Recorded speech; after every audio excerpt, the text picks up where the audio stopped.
영혼의 때를 바라보며 담대하게 죽음에까지 신실할 수 있는 교회, 그런 우리 모두가 되기를 예수님의 이름으로 축복합니다.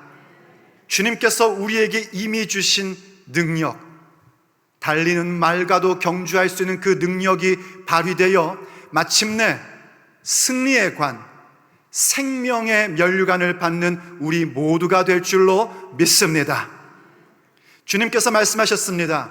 귀 있는 자는 성령이 교회들에게 하시는 말씀을 들을지어다. 귀 있는 개개인은 성령님께서 각 지역 교회들에게 하시는 말씀을 들을지어다. 주님은 오늘도 각 교회의 사자들을 세우시고 하나님의 메시지를 전달하고 계십니다. 그리고 여러분 모두는 각각 개인적으로 그 말씀을 듣는 자가 되셔야 됩니다. 귀 있는 자로서 그 메시지를 듣는 자, 개개인이 되셔야 됩니다. 왜냐하면 우리는 모두 다 예수님의 몸된 교회에 지체된 존재들이기 때문입니다. 그런 우리들에게 말씀하십니다. 이기는 자는 둘째 사망의 해를 입지 아니하리라. 이기는 자, 승리하는 자, 바로 주님의 승리가 내 인생의 승리임, 내 전투의 승리임을 맛보아는 자가 되려면 이기는 자로서 서야지 됩니다. 그러한 자들에게는 주님께서 둘째 사망의 해를 입지 아니하리라 하고 약속해 주셨습니다. 오히려 생명의 관을 주시겠다 약속하셨습니다. 오늘 주님께서 말씀하신 둘째 사망의 해를 입지 않는다 할 때 그 둘째 사망이라는 것은 우리의 육체의 죽음을 말하지 않습니다. 누구나 인생이라면 가져야 될 육체의 죽음, 심지어 그리스도인들조차도 만나야 되는 육체의 죽음은 첫 번째 사망이라고 이야기를 합니다. 그 첫 번째 사망이 아닙니다. 첫 번째 사망은요, 누구나 다 갖는 것입니다. 그래서요, 우리 그리스도인들은 그 첫 번째 사망을 죽음이라고 얘기하지 않고 잠들었다라고 얘기합니다. 왜냐하면 여기서 잠들고 영원한 아버지의 집, 하나님의 낙원에서 깰 것이기 때문입니다. 그건 이런 것과 같습니다. 가족이 여행을 하다가 돌아오는 길에 어린아이가 차에서 잠이 듭니다. 그럼 아버지는요, 그 아이를 깨우지 않고 그대로 안아서 집에 그 아이의 침대에다 눕혀줍니다. 그럼 어린아이의 관점에서는 어떻게 된 것이냐면요, 분명히 차를 타다 차 안에서 잠들었는데 깨어나 보니 어디예요? 아버지 집에 내 침대입니다. 그게 그리스도인의 죽음이라는 것입니다. 그래서 이 그리스도인에게 있어서 죽음이라는 것은 그저 아버지의 집에 들어가는, 아버지의 낙원에 들어가는 관문에 불과한 것입니다. 그러나 둘째 사망이라는 것은 다른 얘기입니다. 둘째 사망이란 무엇인가? 믿음이 없이 죽은 자들, 예수님 믿지 않고 죽은 자들이 가게 될 결론, 영원한 불못에 대한 것입니다. 이제 인류의 역사가 마침내 끝나는 날이 옵니다. 그때는 예수님께서 다시 오시는 날입니다. 예수님이 다시 오시고 천년왕국이 끝나면은요, 아담 이후에 태어났던 모든 사람들이 예수님의 심판대 앞에 서게끔 되어 있습니다. 안 그런가 그런가 나중에 보시면 압니다. 반드시 그렇게 됩니다. 그 심판대 앞에 서서 예수님 믿지 않고 죽었던 사람들, 육체의 날들을 사는 동안에 예수님 영접하지 않은 사람들은 전부 다 어디로 가는가? 영원히 꺼지지 않는 불못, 전문 용어로 지옥이라고 하는 곳입니다. 그곳에 들어가게끔 되어 있습니다. 요한계시록 말씀을 보니까는요, 그때는 죽음도 음부도 전부 다 영원히 꺼지지 않는 불못에 들어간다라고 기록하고 있습니다. 예수님을 믿는다는 것이 뭔가? 예수님을 믿는다는 것은 바로 그러한 둘째 사망으로부터 구원받는 것입니다. 여러분 기억하십시오. 그때 그 둘째 사망, 곧 영원히 꺼지지 않는 불못, 지옥으로부터 구원받는다는 것은 겨우겨우 구출만 받는 것을 의미하지 않습니다. 오히려 승리의 관, 생명의 관을 얻게 되는 넉넉히 승리하는 현상으로 구원받는 것입니다. 오늘 본문에서 생명의 관이라고 얘기할 때 그 관은요, 다른 번역으로는 면류관이라고도 번역을 하는데, 본래 그 단어는 언제 쓰였던 거냐면 고대 사회 스포츠를 할 때에 우승자에게 월계 수관을 씌워주는 것, 그때 얘기하는 관입니다. 그러니까 지금 이기는 자가 된다는 게 어떤 차원의 이김인가? 우승자가 된다는 겁니다. 금메달리스트가 된다는 것입니다. 챔피언이 된다는 것입니다. 여러분, 왜 이 기쁜 소식을 그렇게 인상을 쓰시면서 들으십니까? 하나님께서 우리를 예수님 믿는 자로서 그 영원한 지옥, 영원한 불못서 구원하시는데 겨우 구원받는 것이 아니라 우리의 인생의 승리자, 우리 인생의 우승자, 우리 인생의 챔피언, 금메달리스트로 만들어 내시고야 마시겠다는 겁니다. 할렐루야! 그게 생명의 관을 받은 교회의 모습입니다. 그러므로 과연 생명의 관을 쓰는 그 교회란 어떤 교회의 모습일까요? 과연 우리의 그 믿음의 여정을 이기는 자가 되어서 주님께서 주시는 승리의 면류관을 쓰려면 우리는 어떤 교회의 모습을 가져야 할까요? 오늘 본문을 통하여 우리가 들어야 할 주님의 메시지입니다. 첫째, 영혼의 관점이 열린 교회이어야 합니다. 우리가 그 승리의 관, 생명의 면류관을 얻는 교회로 챔피언의 인생을 살고자 한다면 영혼의 관점이 열리는 교회로서 우리 각 개개인이 살아가야 합니다. 내게 지금 일어나고 있는 모든 현상들, 내가 육체의 날들을 사는 동안에 보고 있는 일들, 그러한 모든 것들을 영혼의 때를 바라보는 그 시선으로 투영하여 볼 수 있는 시선, 그게 바로 영혼의 관점이라는 것입니다. 그 영혼의 관점이 환하게 열려야만 합니다. 자, 무슨 말씀인지 오늘 본문으로 돌아가 보십시오. 오늘 본문 8절에서 주님께서 이렇게 말씀하십니다. 서머나 교회의 사제에게 편지하라. 서머나 교회의 메신저에게 편지하라. 처음이며 마지막이요 죽었다가 살아나신 이가 이르시되, 지금 예수님 당신을 소개하시는데 뭐라고 소개하시냐면 처음과 마지막이시고 죽었다가 살아나신 이라고 가르쳐주고 있습니다.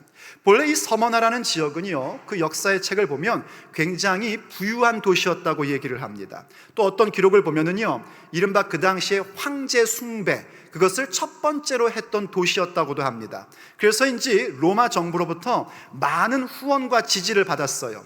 그런 많은 후원과 지지를 받다 보니 그 서머나에는 여러 가지 신전들도 많이 세워졌고 화려한 건축물들도 많았었다고 합니다. 그 당시에 그 인구가 자그마치 10만 이상이 육박했다고 합니다. 여러분, 고대사에서 10만 이상의 도시면 어마어마하게 큰 도시인 겁니다.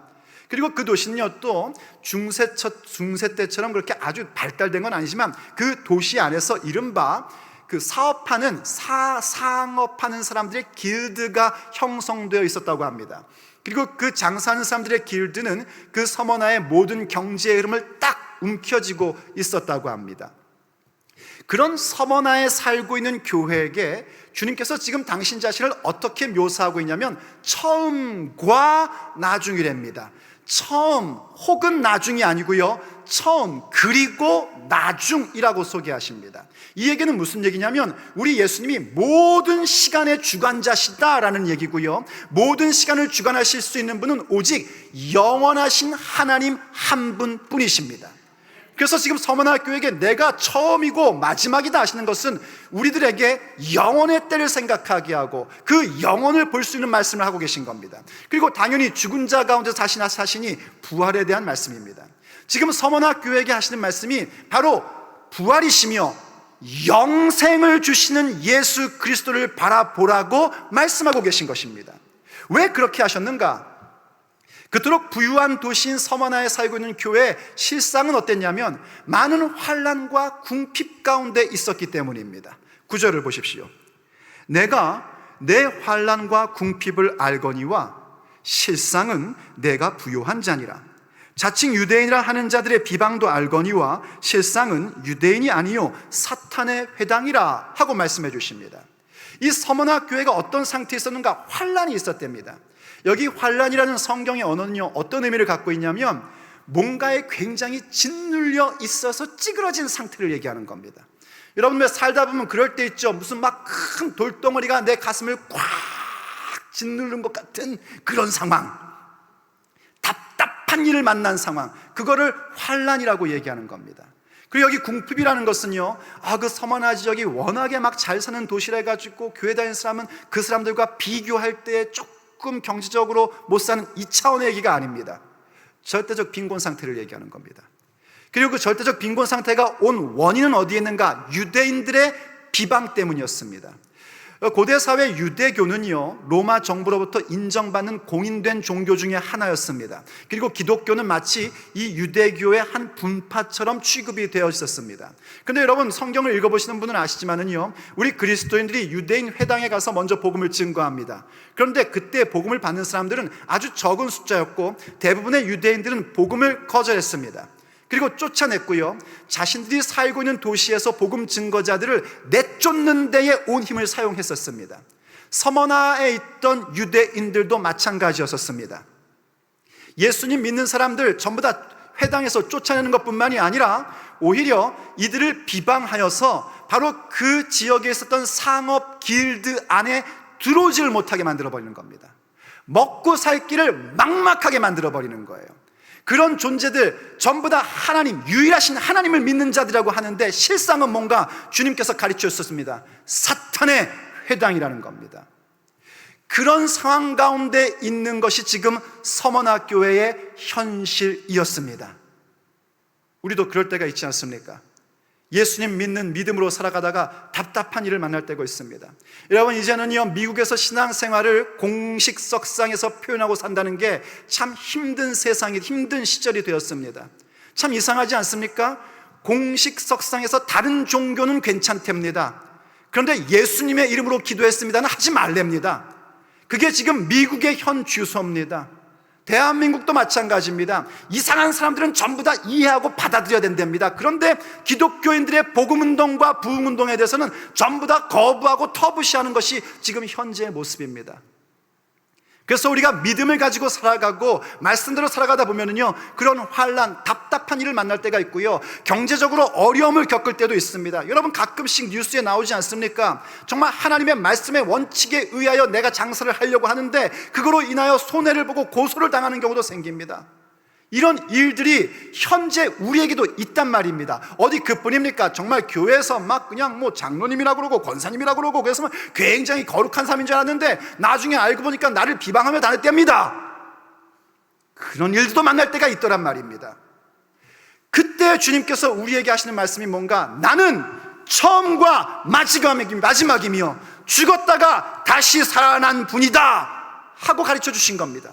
다시 말해서 우리에게 실상을 보라는 겁니다. 뭐라고 하십니까? 서머나 교회, 너희들이 환난과 박해 가운데, 환난과 궁핍 가운데 있다는 걸 내가 안다. 근데 아는 것뿐만이 아니라 그렇게 말씀하시죠. 실상은 내가 부요한 자니라. 주께서 하신 말씀입니다. 실상을 보라는 겁니다. 현실에 닥친 문제로 눈어두진 자가 되지 말고 실상을 볼 수 있는 자, 바로 영혼의 관점에 눈뜬 자가 되라 하고 말씀하고 계십니다. 그건 당연히 예수님의 시선입니다. 처음이면서 동시에 마지막이신 그분, 부활이며 생명이신 그분의 관점으로 지금 일어나고 있는 일들을 보면 우린 실상을 볼 수 있는 자가 됩니다. 우린 답답한 자가 아닙니다. 우린 궁핍한 자가 아닙니다. 우린 비방거리에 넘어진 자가 아닙니다. 오히려 우리는 영혼의 관점으로 모든 것을 볼 수 있는 승리하는 교회입니다. 이건 이런 겁니다. 히브리서 10장 34절을 보십시오. 이렇게 말씀하고 있습니다. 너희가 갇힌 자를 동정하고, 이때 갇힌 자들은 어떤 사람들이냐면 예수님 때문에 갇힌 자들입니다.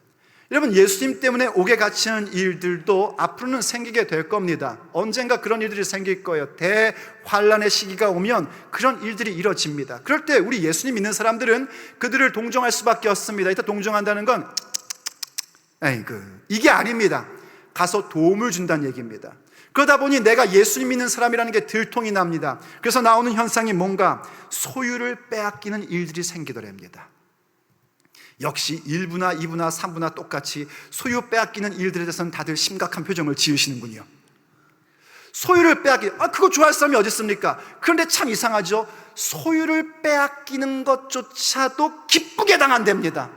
그걸 당하면서 아이고 억울해 하는 게 아니라 기쁘게 기꺼이 당한답니다. 이유는 뭔가? 더 낫고 영구한 소유가 있는 줄 알미라. 이걸 보는 눈이 있기 때문입니다.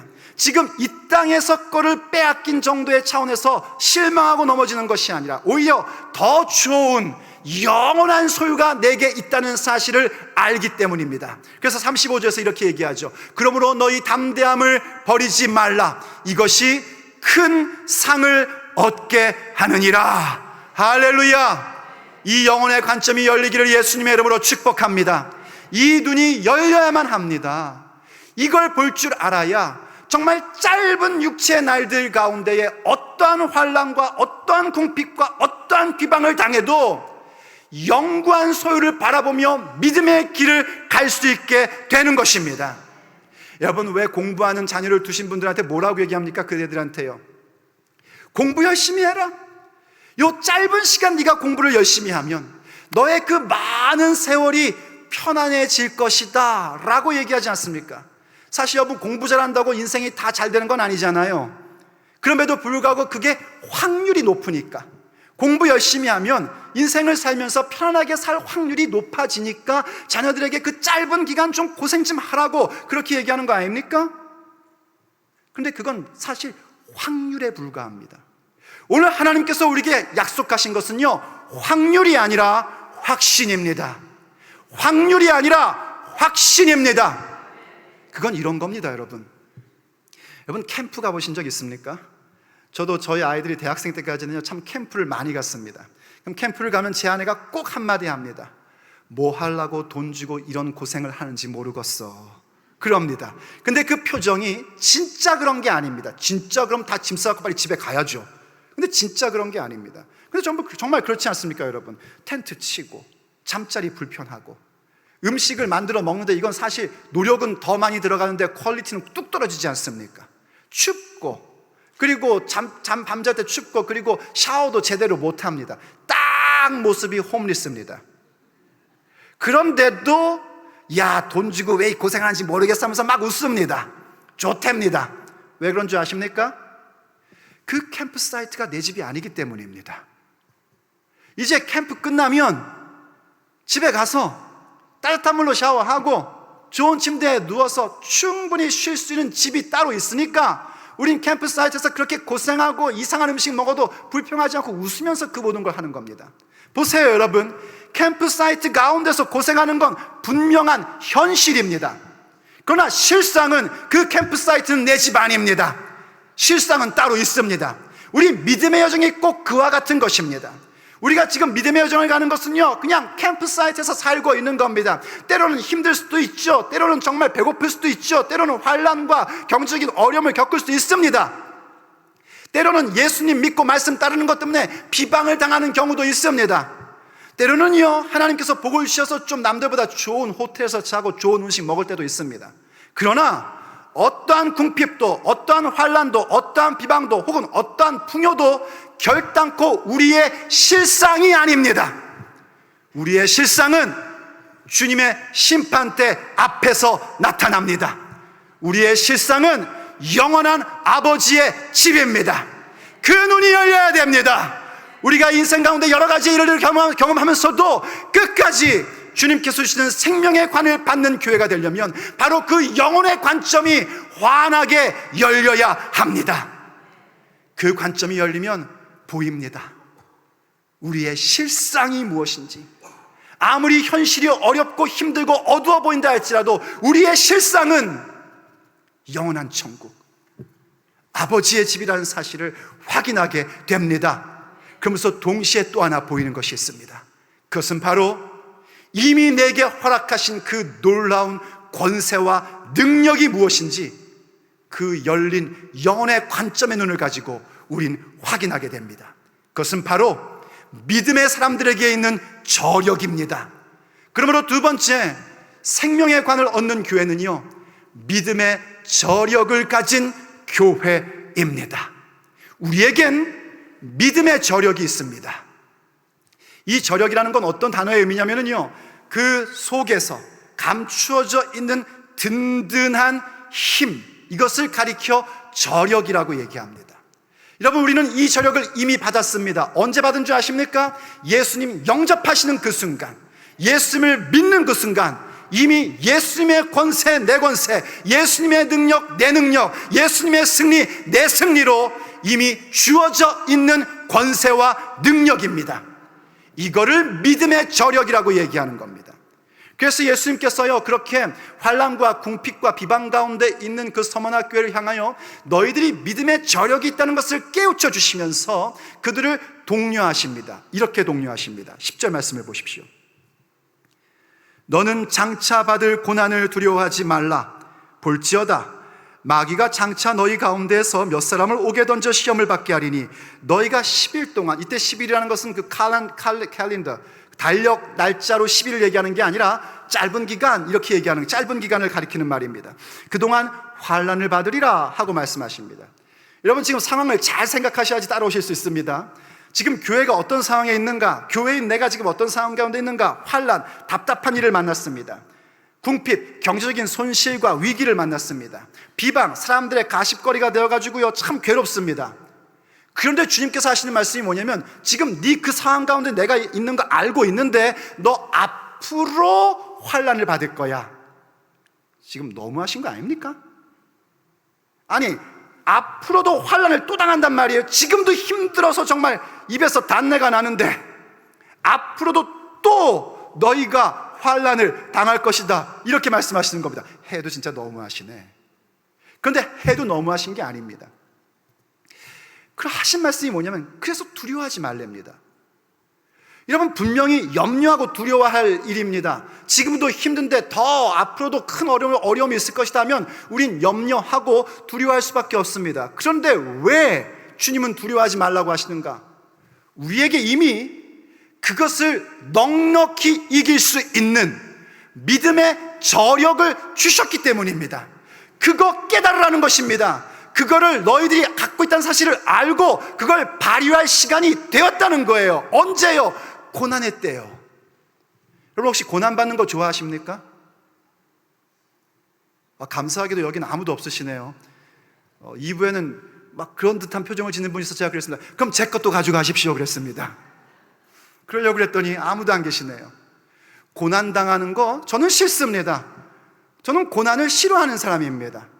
혹시 이런 말씀 때문에 좋아하십니까? 고난당한 것이 내게 유익이라. 시편 119편 71절 말씀. 여러분, 그 말씀을 오해하시면 안 됩니다. 고난당한 것이 내게 유익이라는 그 말은 무슨 의미냐면, 고난당한 것조차도 유익이 되는 인생이라는 겁니다. 그 얘기는 다시 말해서 그 고난을 이겨낼 수 있는 하나님의 은혜, 그 고난을 이겨낼 수 있는 저력, 그게 내게 있기 때문에 고난 당한 것이 내게 유익이었던 겁니다. 여러분, 고난이라는 것은요, 근본적으로 얘기하면 죄의 결과입니다. 마귀 사탄이 우리에게 주는 거예요. 근데 어떻게 고난이 축복의 또 다른 이름입니까? 그럴 수가 없습니다. 그냥 고난은 고난인 겁니다. 고난을 이겨낼 수 있는 힘이 없으면요, 고난에게 먹혀버립니다. 성경을 봐도요, 고난 때문에 예수님 배반하는 사람들 나옵디다. 고난에게 먹혀버린 겁니다. 일반 세상을 봐도요, 고난을 이길 능력이 없으면요, 고난에게 먹혀버려서 인생을 포기해버리지 않습니까? 근데 어떻게 고난 자체가 축복의 또 다른 이름이 될 수 있습니까? 절대 그럴 수 없습니다. 우리에게 고난이 유익이 되는 것은 그 고난을 당할 때에 우리가 하나님의 은혜를 발견하기 때문입니다. 고난당하다 보니 주님 앞에 매달리게 되고, 매달리다 보니 주님께서 우리의 눈을 열어주셔서 영혼의 관점이 환히 열리고, 영혼의 관점이 열리니 내 안에 이미 허락하신 믿음의 저력을 발견하게 되고, 그 믿음의 저력을 발휘하여 그 고난을 극복하고 나가니 고난 당한 것이 내게 유익이다 하는 고백이 나올 수 있는 겁니다. 이해되시면 아멘 하십니다. 여러분, 감히 누가 고난 가운데에서 기뻐할 수 있습니까? 누가 경제적인 손실 가운데 기뻐할 수 있습니까? 누가 답답한 일을 만나면서 소망을 가질 수 있습니까? 누가 육체 질병 가운데에서 기쁨과 평안을 누릴 수 있습니까? 인생은 누구도 그렇게 할 수가 없습니다. 그러나 오직 예수님을 믿는 자들, 그 안에 예수님을 믿는 믿음을 가진 자들, 그들에게는 믿음의 저력이 있기 때문에 그 모든 것을 넉넉히 이기는 자가 되는 것입니다. 그게 바로 승리하는 교회, 생명의 관을 쓰는 우리들의 모습입니다. 여러분, 예레미야 선지자를 기억하십니까? 예레미야 선지자는요, 참 힘든 세대를 살았었습니다. 겉으로 볼 때는요, 예루살렘 성전 종교가 있었어요. 성전에서 제사를 지내고요, 하나님 말씀을 듣는 모습이 있었어요. 그런데 실제로는 그 유대인들이 전혀 하나님을 믿지 않았습니다. 오히려 범죄하며 살았습니다. 그래서 결과적으로 어떻게 되는가? 그 유대가 결국은 바벨로니아에게 크게 패하고 멸망을 당하게 됩니다. 예루살렘은 그 시대를 예레미야는 그 시대를 살고 있었던 사람이에요. 그런데 그 사람이 그 사역의 초기 때, 아직 예루살렘이 멸망되지 않았을 때에 열심히 하나님 말씀을 증거하는데, 이 유대인들 딱 보니까는요, 전혀 아닌 거예요. 그래서 너무 속이 상한 겁니다. 말씀 사역하는 게 싫은 거예요. 저도 사역하다 보면 그럴 때가 있습니다. 예전에 보면은요, 정말 힘을 다하여 말씀을 증거하고 최선을 다하여 생명을 걸고 복음을 증거하는데, 아니 이게 교인들이 하는 게 보면 이 뭐지? 이럴 때가 있단 말이에요. 그래서 예레미야가요, 하나님 앞에 하소연을 합니다. 여호와여, 당신은 의로우신 분인 것을 제가 압니다. 그런데 어찌하여 악한 자들이 형통합니까? 어떻게 배반한 자들이 평안할 수 있습니까? 저들은요, 말로만 하나님께 가까이 왔지 그 마음은 하나님께로부터 전부 다 떠난 사람들입니다. 그 얘기에 그 심정을 제가 이해하는 마음으로 얘기하면 이겁니다. 하나님 정말 못하겠어요. 말씀 못 전하겠어요. 아무리 말씀을 전해봐도 저들은요, 말로만 하나님을 믿는다고 그럽니다. 그 마음은 하나님께로부터 다 떠나버렸어요. 이런 얘기입니다. 근데 그때에 하나님께서 예레미야에게, 그리고 이 종에게도 동일한 말씀으로 이렇게 말씀하신 적이 있습니다. 예레미야 12장 5절의 말씀입니다. 만일 네가 보행자와 함께 달려도 피곤하면 어찌 능히 말과 경주하겠느냐? 내가 평안한 땅에서는 무사하려니와 요단강 물이 넘칠 때에는 어찌하겠느냐? 하고 응답을 주십니다. 여러분, 무슨 말인지 잘 이해가 안 되시죠? 이게 이런 얘기입니다. 지금 사람들을 보면서 너무 실망해서 나 이 사역 못하겠어요, 정말 하나님 저 너무 힘들어요, 정말 관두고 싶어요, 이렇게 말씀을 드렸는데 하나님 하시는 말씀이, 야 지금 너 사람들하고 같이 경주한다고 하나님 피곤해요, 못하겠어요, 지금 너 그렇게 얘기하는 거냐? 그럼 너 말과 경주할 때는 어떻게 하려고 그러냐? 야 지금 이렇게 네가 평탄한 길을 걸어가고 있을 때 그런 말을 하고 있으면 나중에 요단강물이 넘쳐서 막 그냥 홍수가 날 때는 너 어떡하려고 그러냐? 이러고 지금 하나님이 말씀하시는 거예요. 하나님이 예레미야 지금 약 올리시는 게 아닙니다. 오히려 예레미야에게 깨닫게 해주시는 겁니다. 네가 사람, 보행자와 걷는 것으로, 경주하는 것으로 피곤하다고, 아니 내가 내 부르심을 받은 자, 나의 자녀에게 준 능력은 그 정도의 차원이 아니야. 나는 너에게 어떤 능력을 줬는가? 달리는 말과도 경주할 수 있는 능력을 이미 주었어. 그렇게 말씀하시는 겁니다. 그러니 너는 지금 사람들과 경주하다고 피곤하다고 그렇게 얘기할 때가 아니야. 너는 말과 경주할 수 있는 저력을 가진 자다. 내 인생이 평안하고 평탄하고 좋을 때뿐만이 아니라 요단강이 넘쳐서 홍수를 만나는 그런 상황에서도 얼마든지 말과 경주하여 승리하는 사람이다. 믿음의 저력을 가진 자다. 주님이 지금 우리에게 말씀하고 계신 것입니다. 그럼 이제 우리가 응답할 차례입니다. 주님, 내게 능력 주시는 자 안에서 나는 모든 것을 할 수 있습니다. 어떤 환난도, 어떤 궁핍도, 어떤 비방도, 또 어떤 풍요로움도, 그 어떤 것도 나는 능히 이길 수 있는 말과 경주하는 사람입니다. 주님의 몸된 교회에 지체된 인생입니다. 주께서 감당하지 못할 것이면 아예 주시지도 않았을 것을 믿습니다. 그 반응을 가질 줄 알아야 됩니다. 그게 믿음의 저력을 가진 자들의 모습입니다. 언제 가능할까요? 영혼의 관점이 열려야 됩니다. 영혼의 관점을 보는 시선이 환히 열리면 내 안에 주어져 있는 믿음의 저력이 발견되게 되고, 그럴 때 우리는 말과 경주하는 인생이라는 사실을 깨달아 알게 됩니다. 그리고 마침내 그 능력을 가지고, 그 믿음의 저력을 가지고 하나님 앞에 신실한 그리스도인으로 끝까지 서기를 원하는 그 승리하는 교회, 생명의 관을 얻는 교회로 세워지게 되는 것입니다. 그러므로 세 번째 승리의 관을 얻는 교회는요, 죽음에까지 신실한 교회입니다.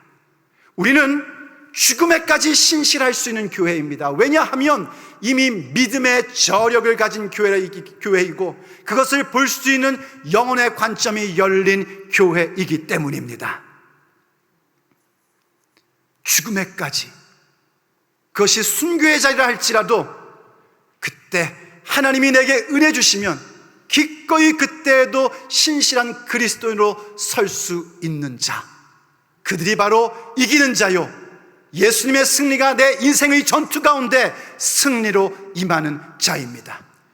그래서 예수님께서 10절 하반절에서 이렇게 우리에게 말씀하시는 겁니다. 죽도록 충성하라. 너가 죽도록 충성하라. 그리하면 내가 생명의 관을 내게 주리라. 여러분, 죽도록 충성하라는 것은요, 교회 사역하다가 과로사하라 이런 말씀은 아닙니다. 물론 교회 사역하다가 과로사해도 그건 너무나 복되고 좋은 일입니다만, 이 말씀은 무슨 얘기인가? 죽음에까지 신실한 자가 되라 하는 말씀입니다. 죽음의 그 순간까지 신실한 자가 될 수 있어야 됩니다. 어떻게 그것이 가능할까요? 사실 서머나 교회는요, 앞으로 어떤 일을 보게 되냐면, 그 서머나 교회 감독이었던 폴리캅이라는 사람이 불에 타서 순교하는 장면을 목격하게 될 겁니다. 하지만 저는 오늘 그 폴리캅에 대한 이야기를 여러분들에게 전달하려는 것이 아닙니다. 어떻게 순교의 길을 갈 것인가, 순교자의 길이 무엇인가를 소개하는 것이 아니라, 저는 오늘 여러분에게 어떻게 하면 우리가 그렇게 죽음에까지 신실한 자가 될 수 있을까 하는 메시지를 전달하려고 하는 것입니다. 여러분, 순교자들은요, 그 누구도 쉽게 순교한 일이 없습니다.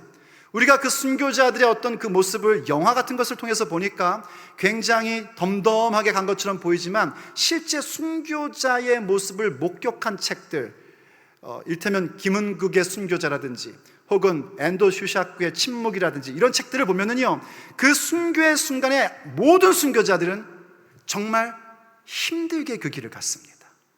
어렵게 그 길을 갔습니다. 하나님이 은혜를 주셨기에 그 순교의 길을 간 것이지, 그 누구도 순교의 길을 자기의 능력과 힘으로 갈 수 있는 사람은 아무도 없습니다. 그런데 과연 그 순교자들이 어떻게 그 길을 갔는가? 거긴 중요한 키가 있습니다. 그것은 바로 우리가 영혼의 관점이 열린 교회가 되고 믿음의 저력을 가진 교회가 되는 길이기도 합니다. 우리가 영혼의 관점이 열리고 믿음의 저력을 가지고 죽음에까지 신실할 수 있는 가장 중요한 방법은 뭐냐면, 기도하는 삶을 갖는 것입니다. 여러분, 기도하셔야 됩니다. 예수님 믿는 사람은 반드시 기도하셔야 됩니다. 우리 예수님도요, 그 십자가의 길을 가시는 것이 쉽게 가신 것 아닙니다. 하나님의 아들이니까 뭐 쉽게 가셨겠지, 천만의 말씀입니다. 예수님도 그 길을 힘들게 가셨습니다. 얼마나 힘들게 가셨는가? 그 길을 가기 위하여 겟세마네 동산에 가서 기도하셨습니다. 그럴 때에 아직까지 예수님의 길을 깨닫지도 못하는 제자들에게 뭐라고 말씀하신지 기억하시죠? 내가 마음이 심히 고민하여 죽게 되었다. 그러니 잠시라도 나를 위해 깨어있어 다오. 그리고 주님 앞에 나가 기도하십니다. 아버지여, 할만하시거든 이 잔을 내게서 지나가게 하옵소서. 그러나 나의 원대로 마옵시고 아버지의 원대로 하옵소서 하고 기도하셨는데, 그 기도가 짧게 우리에게 소개됐지만 사실 그 기도는 약 1시간의 기도였던 것 같습니다. 제자들에게 오셔서 말씀하십니다. 제자들이 자고 있었거든요. 너희들이 어찌 자고 있느냐? 1시간도 깨어있지 못하더냐? 마음은 원이로되 육신은 약하구나. 그렇게 말씀하신 후에 두 번째 나아가 이렇게 기도를 하셨습니다. 마태복음 26장 42절입니다. 다시 두 번째 나아가 기도하여 이르되, 내 아버지여, 만일 내가 마시지 않고는 이 잔이 내게서 지나갈 수 없거든 아버지의 원대로 되기를 원하나이다 하고 기도하십니다. 이 기도 내용에는요, 정말 중요한 요소들이 담겨져 있습니다. 아버지여 라고 부르고 있죠. 이건 아람어로 얘기하면 아바라는 얘기고 우리말로 하면 아빠라는 겁니다. 지금 예수님이 정말 가슴 답답한 일을 만나고 계신 겁니다. 죽음을 앞두고 계신 거예요. 인류의 죄를 짊어지셔야 됩니다. 십자가의 고통이 힘든 것뿐만이 아니라 인류의 죄를 짊어지시는 그 순간 영원하신 아버지와 잠시라도 단절된 상태를 경험하셔야 되는 겁니다. 예수님은 그것이 가장 괴로우셨어요. 그럼에도 불구하고 하나님을 향하여 친밀함으로 부릅니다. 아빠, 아버지. 기도는 그겁니다. 내가 답답한 일을 만나고 있고 여러 가지의 경제적인 어려움을 만나고 있고 심지어 비방을 당하고 있다 할지라도 하나님과의 친밀한 관계 속으로 들어가는 것이 기도의 시간입니다. 그리고 아버지의 원대로 이루어지기를 원하나이다. 기도는요, 나의 원함을 구하는 차원이 아닙니다. 하나님 아버지의 원하심을 구하는 시간입니다. 그분의 원하심을 깨닫는 시간입니다. 그리고 기도는 하나님의 숨결을 경험하는 순간입니다. 그래서 그 숨결을 느낌으로 말미암아 하나님이 내게 주신 소명, 내게 주신 사명을 담대히 나아갈 수 있는 능력을 다시 한번 확인하고 부여받는 시간입니다. 예수님께서 이 기도를 어떻게 하셨는가? 히브리서 5장 7절을 보니까요, 심한 통곡과 눈물로 하셨대요. 그리고 누가복음 22장 44절을 보니까는요, 얼마나 열심히 기도를 하셨는지 땀이 나는데 땀방울이 떨어지는데 핏방울처럼 떨어졌대요. 간절히 기도하셔야 됩니다. 여러분, 말을 많이 여러 종류의 얘기를 할 필요가 없습니다. 그런 건 방언받은 사람들이 하는 겁니다. 원하시면 방언을 구하십시오. 하나님이 주십니다. 방언으로 기도하면은요, 나의 구함도 알지만은요, 성령의 탄식도 이해하게 되고요, 또 하나님이 나에게 어떤 응답을 주시는지도 알게 됩니다. 방언도 받고 통변도 받기를 예수님의 이름으로 축복합니다. 그러나 여러분이 그런 것이 없으면은요, 같은 얘기를 반복해도 괜찮습니다. 어떤 목사님들은 그래요. 무슨 기도를 한 얘기 또 하고 한 얘기 또 하고 한 얘기 또 하고 한 얘기 또 하고 이러냐고. 아직 뭔가 발등에 불이 안 떨어진 모양이죠. 여러분이 만약에 낭떠러지에 떨어졌다고 한번 상상을 해보십시오. 뭔가 딱 잡았어요. 그럼 어떻게 얘기합니까? 살려주세요. 거기 누구 없어요. 살려주세요. 거기 누구 없어요. 구출받을 때까지 이 얘기만 반복하지 않습니다. 이런 분 계세요. 제가요, 길을 걸어가다가 그만 미끄러져서 떨어졌는데 현재 나의 상태는 이 각도가 약 80도의 각도인데 느낌으로는 90도의 각도의 느낌입니다. 빨리 이렇게 얘기하는 사람이 어디 있습니까? 살려주세요. 살려주세요. 심한 통곡과 눈물로 땀방울이 떨어질 때 핏방울처럼 느껴질 만큼 기도하는 겁니다. 그러면 열립니다. 영혼의 관점이 환하게 열립니다. 그러면 발견하게 됩니다. 하나님이 내게 이미 주신 믿음의 저력이 무엇인지 발견하게 됩니다. 나는 사람과 경주하여 이기는 정도가 아니라 말과 경주하여 승리할 자이다. 이걸 보게 하십니다. 그럼 다시 우리는 죽음에까지 신실한 자들로 세워질 수 있습니다. 그것이 바로 승리하는 교회, 생명의 관을 얻는 주님의 교회입니다.